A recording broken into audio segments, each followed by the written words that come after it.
માર્ગ આપણા જિલ્લામાંથી ઘણો બધો રસ્તો પસાર થાય છે।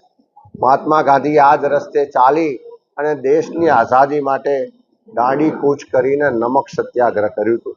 અરે દાંડી પ્રોજેક્ટ જે મૂળ હતો, એનો જે મૂળ હેતુ ને હાર્દ હતો, કે આ 10 વર્ષમાં મારી નાખવામાં આવ્યો છે। અને એટલા માટે અમારો સંકલ્પ છે કે દાંડી પ્રોજેક્ટ જે મૂળ હતો એ કાર્યરત કરવામાં આવે। એમાં કંકાપુરાથી નદી ક્રોસ કરીને જે બ્રિજ બનાવવાની જોગવાઈ હતી, એ જોગવાઈ મુજબ સર્વે કરીને બ્રિજ બને એ માટેનો પણ અમારી રજૂઆત રહેશે, લડાઈ લડીશું અને બ્રિજ બને ને આખો દાંડી પ્રોજેક્ટ એની મૂળ જે હાર્દ હતો એ મુજબ કાર્યરત થાય એ પણ અમારો પ્રયત્ન રહેશે। સાથે સાથે શહેરી વિસ્તાર જે આણંદ જિલ્લાના છે એમાં ખાસ કરીને આણંદ, વિદ્યાનગર, કરમસદ અને આ